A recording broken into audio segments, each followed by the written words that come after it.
Welcome class. व्यवहारिकी की अवधारणाएं हम पढ़ रहे थे।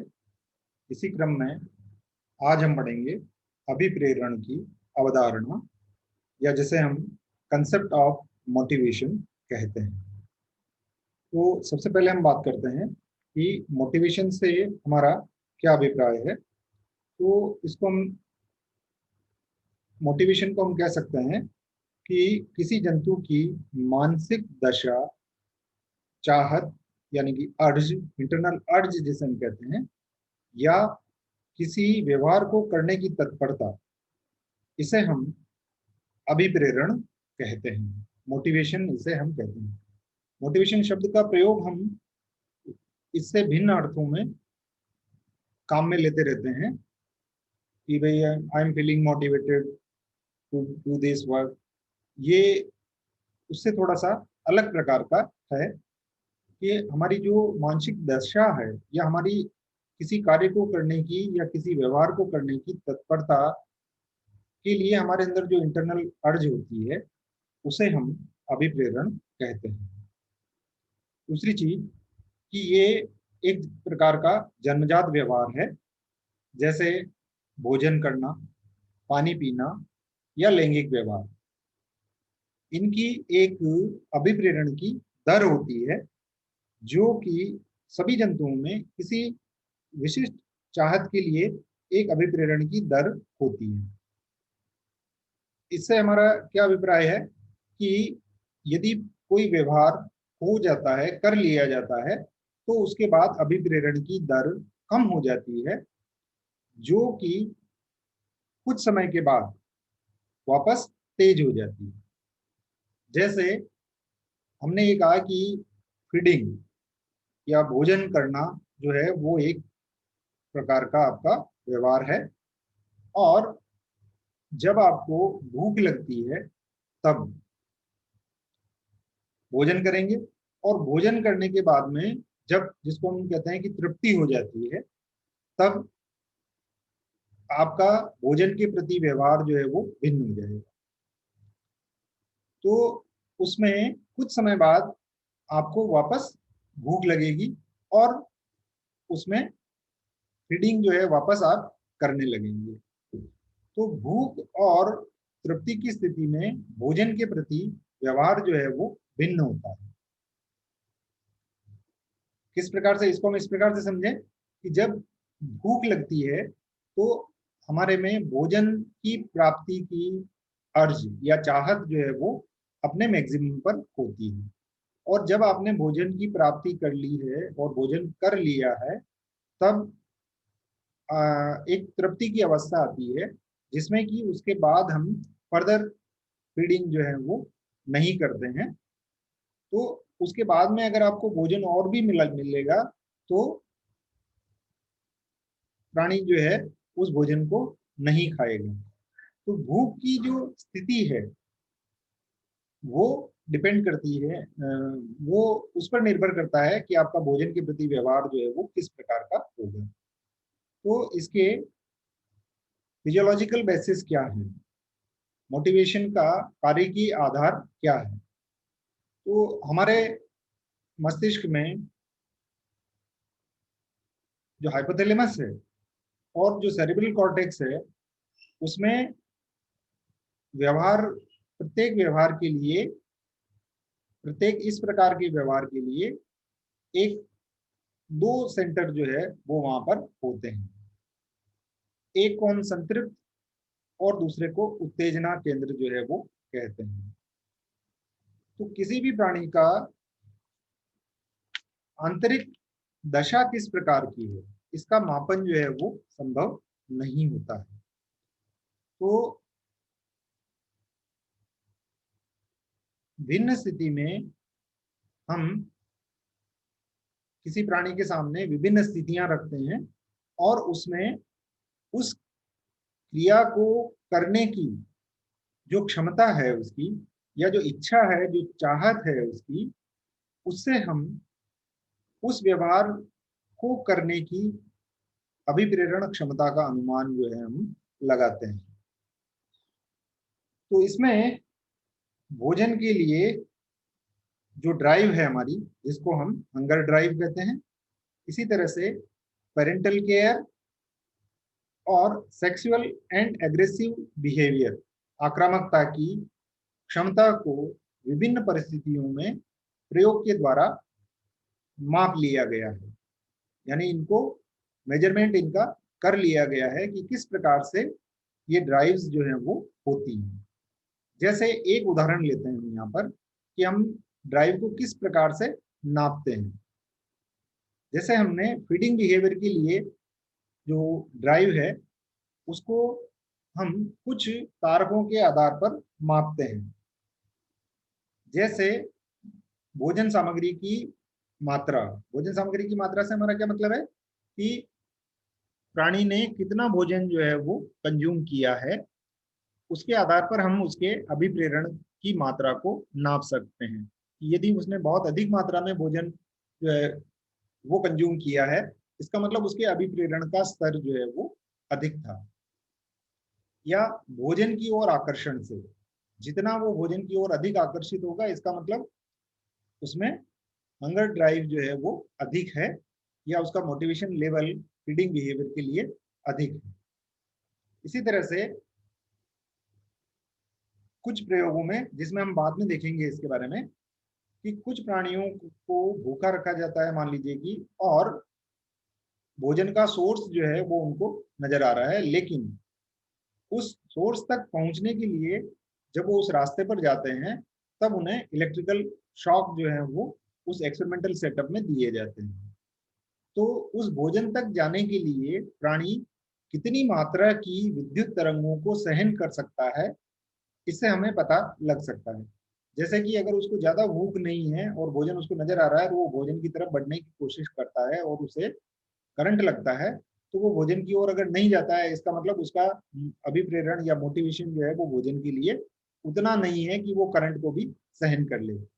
लेकिन अगर वो बहुत अधिक भूखा है, तब वह उस करंट को भी सहन कर लेगा। और इसको टेस्ट करने के लिए करंट की मात्रा जो है वो प्रयोगों में बढ़ाई गई, और ये देखा गया है कि अगर वो बहुत अधिक भूखा है तो वो अधिक मात्रा के करंट को भी सहन कर लेता है और भोजन तक जाने की कोशिश करता है।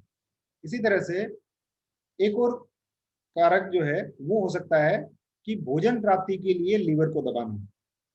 एक लर्निंग है, हम उसके बारे में बाद में पढ़ेंगे, ट्रायल एंड एरर लर्निंग वाला, जिसमें कि स्किनर और थॉर्नडाइक के द्वारा बहुत सारे एक्सपेरिमेंट्स जो हैं वो किए गए थे।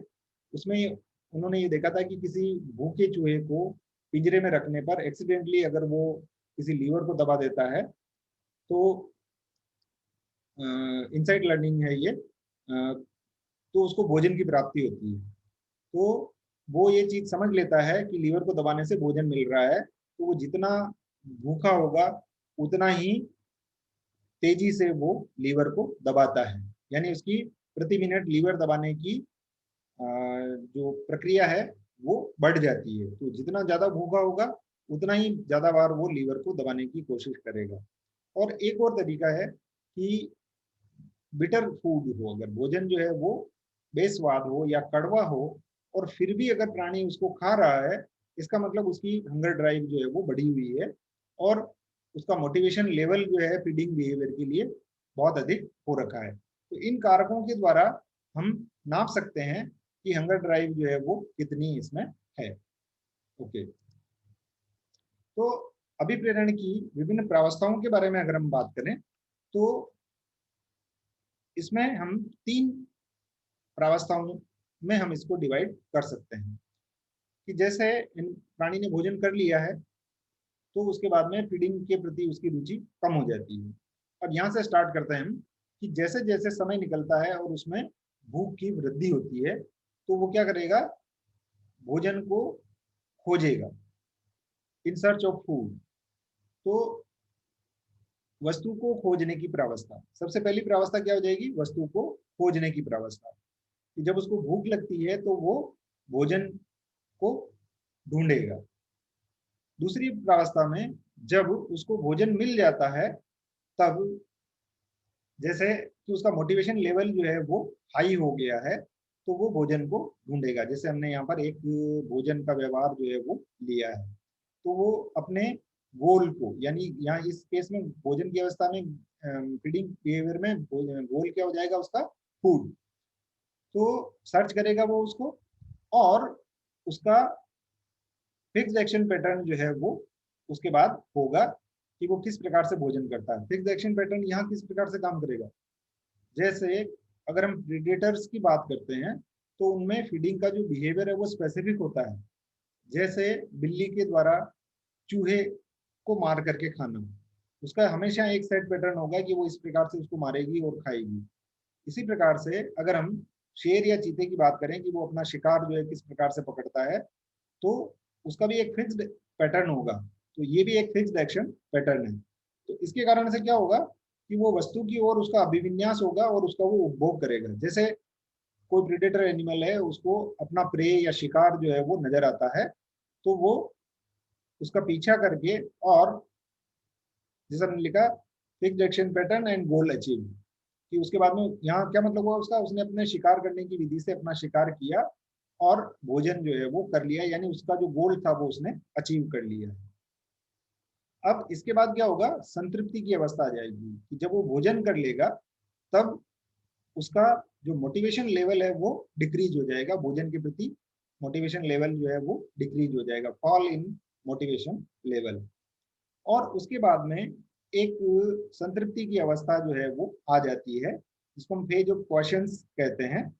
और समय बीतने के साथ साथ उसका मोटिवेशन लेवल जो है वो बढ़ेगा, यानी कि फीडिंग बिहेवियर के केस में उसको भूख जो है वो वापस लगेगी, और जब उसका मोटिवेशन हाई हो जाता है तो वो भोजन को ढूंढेगा। तो इस प्रकार के व्यवहार को कुछ उद्दीपन जो है वो प्रभावित करते हैं, और ये उद्दीपन भी अन्य कारकों के ऊपर निर्भर होते हैं। जैसे डर और बेचैनी का भूख और प्यास या लैंगिक व्यवहार पर प्रभाव, कि प्राणी अगर डरा हुआ है या बेचैन है तो उसको भूख और प्यास जो है वो नहीं लगती है।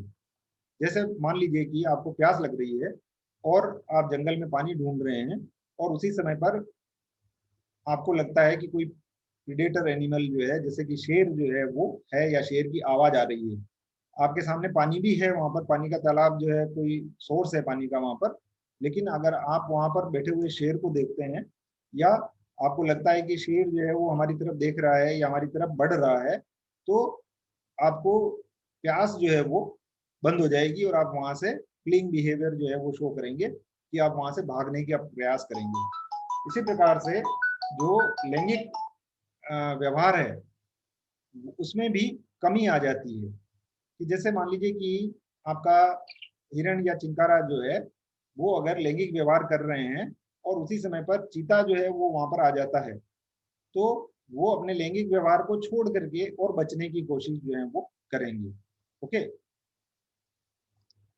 तो हाइपोथैलेमस का अभिप्रेरण पर क्या प्रभाव पड़ता है, तो मैंने आपको ये कहा था कि हाइपोथैलेमस जो है हमारा, उसमें कुछ केंद्र जो हैं वो पाए जाते हैं, और ये केंद्र जो हैं वो अभिप्रेरण की क्रिया को नियंत्रित करते हैं। तो जो हमारा लेटरल हाइपोथैलेमस है, उस लेटरल हाइपोथैलेमस में फीडिंग सेंटर जो है वो होता है, जिसमें कि भोजन और पानी के केंद्र जो हैं वो वहां पर होते हैं। तो जब ये केंद्र उत्तेजित होते हैं तो हम भोजन को पाने का प्रयास करते हैं, और जब प्यास केंद्र जो है वो अगर उत्तेजित होता है तब हम पानी पीने के लिए प्रयास जो है वो करते हैं। तो इनमें इनके साथ ही इनका एक संतृप्ति केंद्र भी होता है। प्रत्येक व्यवहार के लिए एक आपका स्टिमुलेशन का केंद्र होगा और एक आपका सेटिएटी सेंटर जो है, तृप्ति केंद्र जिसे हम कहते हैं, वो होता है। इसी तरह से जो आपका वेंट्रोमीडियल हाइपोथैलेमस है, वहां पर इसका संतृप्ति केंद्र जो है वो पाया जाता है। इसी तरह से एंटीरियर हाइपोथैलेमस में लैंगिक व्यवहार और निद्रा और जागरण का केंद्र जो है वो यहाँ पर पाया जाता है। लेटरल और पोस्टीरियर हाइपोथैलेमस में एग्रेशन और दबूपन का केंद्र जो है वो होता है, कि अगर वो स्टिमुलेट होता है तो एनिमल जो है वो एग्रेसिव हो जाता है, नहीं तो वो सबमिसिव रहता है। इसी तरह से पोस्टीरियर हाइपोथैलेमस में वो सारे इंफॉर्मेशन जो है वो सेव्ड रहती हैं, जो आपको रिवार्ड और पनिशमेंट, जो फीडबैक है, पॉजिटिव फीडबैक और नेगेटिव फीडबैक, उनका ज्ञान जो है वो उसके अंदर रहता है, जिससे कि भविष्य में जंतु जो व्यवहार करता है वो इसके ऊपर करता है। इसके अलावा अभिप्रेरण पर हार्मोन का भी प्रभाव जो है वो पड़ता है। तो दो सिस्टम जो है हमारे हो गए, एक तो तंत्रिका तंत्र और दूसरा अंतःस्रावी तंत्र। इन दोनों का कोऑर्डिनेशन किसी भी व्यवहार को नियंत्रित करने का काम जो है वो करता है। जैसे अगर हम देखें कि जो स्टिकलबैक फिश होती है, उसमें कोर्टशिप और पेरेंटल केयर जो है वो पिट्यूटरी हार्मोन, गोनाडोट्रोपिन और प्रोलेक्टिन पर निर्भर करता है। तो ब्लम और फिडलर ने क्या किया कि उन्होंने ये देखा कि नर में हार्मोन देने पर भी वो अंडों की अनुपस्थिति में भी पैतृक रक्षण का काम करता है। तो स्टिकलबैक में पैतृक रक्षण का काम किस प्रकार से होता है, इसको आप समझिए कि स्टिकलबैक फिश जो है वो नर जो है वो एक घोंसला बनाता है, और फीमेल उस घोंसले की संरचना से आकर्षित होकर के और उस घोंसले में आकर के और अंडे दे देती है। और इनमें क्या होता है, एक्सटर्नल फर्टिलाइजेशन होता है। तो ये अपने शुक्राणु उनके ऊपर छोड़ता है, अंडों के ऊपर, जिससे कि उनमें फर्टिलाइजेशन होता है। और उसके बाद में ये एक फैनिंग बिहेवियर जो है वो शो करता है, जिसमें क्या होता है कि ये अपने पंखों के द्वारा और टेल का जो फिन है इसका, उससे वाटर करंट जनरेट करता है, जो कि वो उन डेवलपिंग जाइगोट्स के ऊपर जाता है, जिससे कि उनको ऑक्सीजन लगातार मिलती रहे।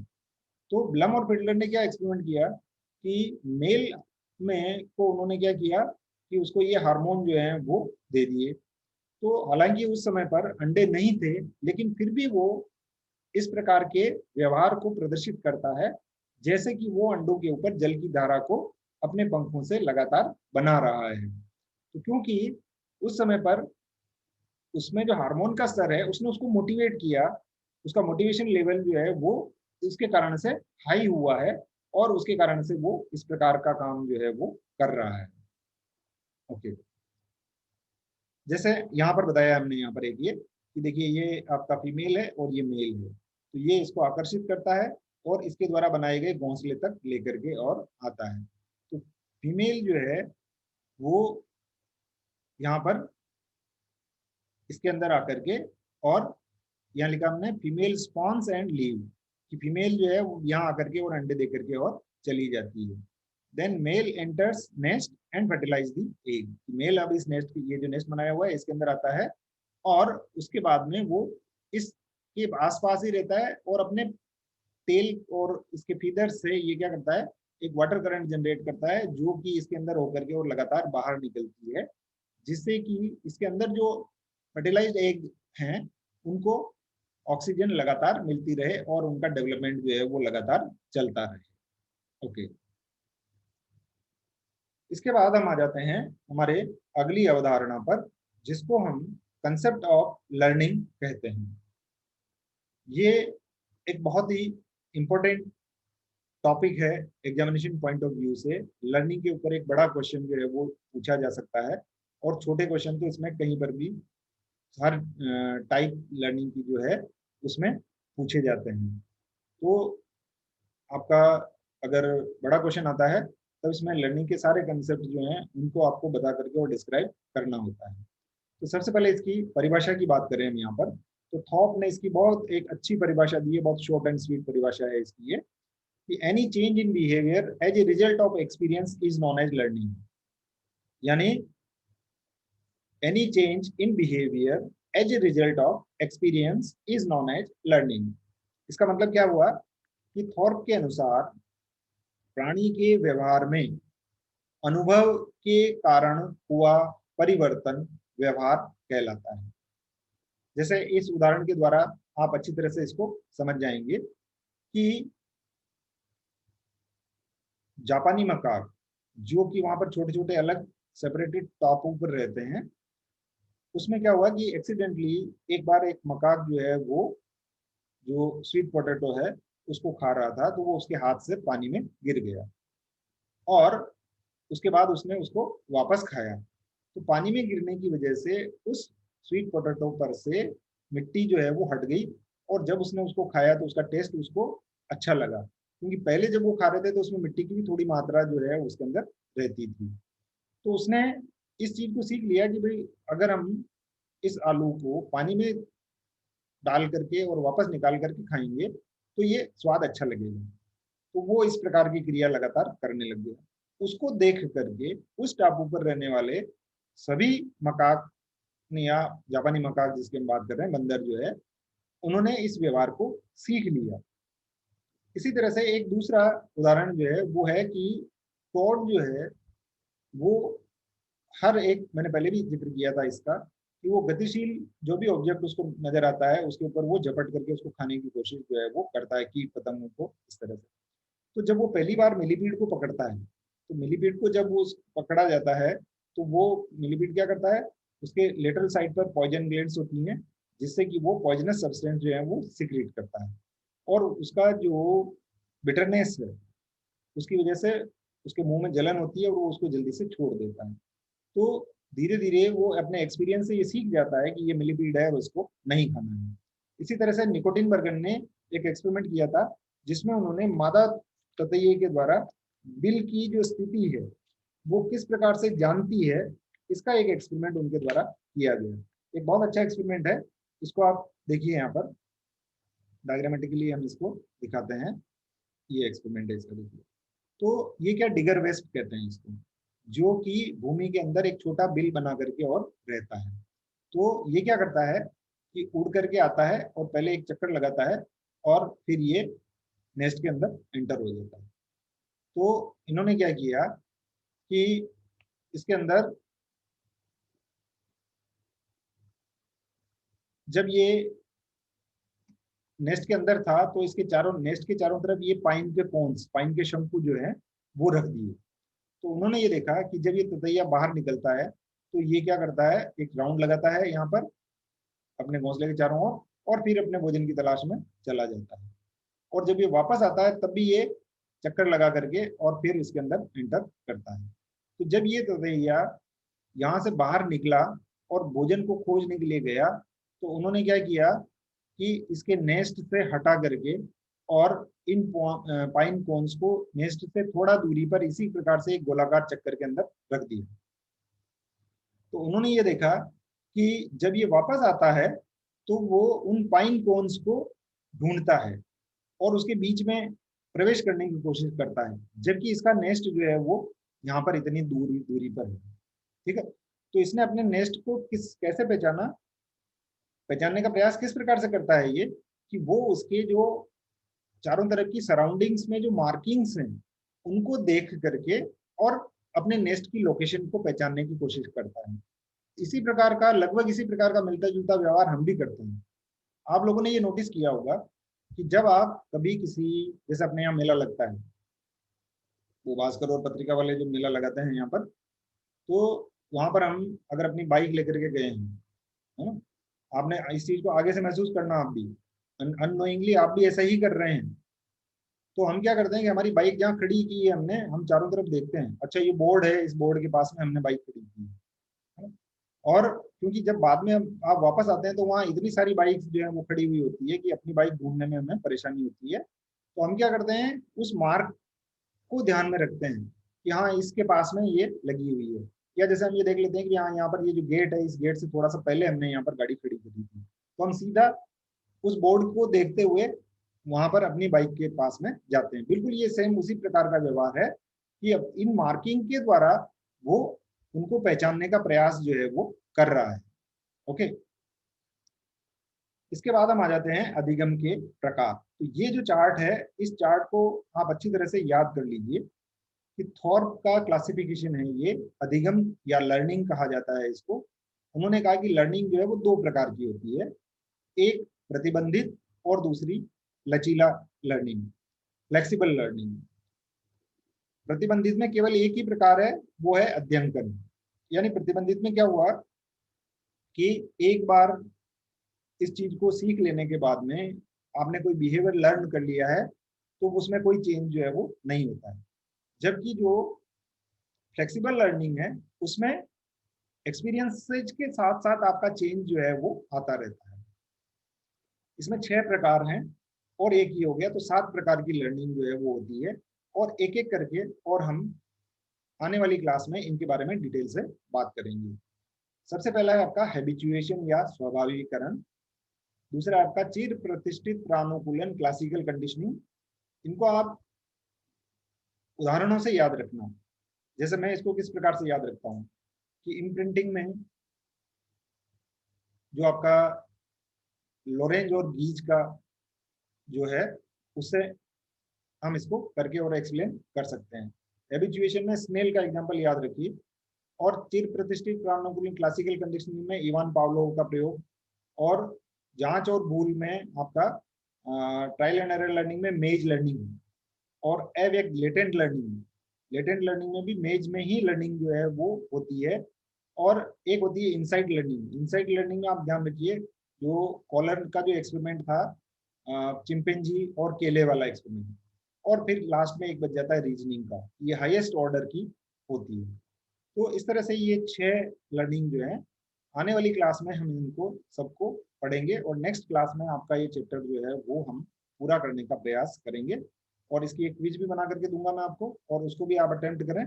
और feel free to call me at any time of your convenience. जब भी आपको महसूस हो कि हाँ मुझे कुछ इसमें कोई चीज़ समझ में नहीं आई है, तो आप मुझे व्हाट्सएप पर या कॉल पर भी आप इनके बारे में पूछ सकते हैं। Thank you.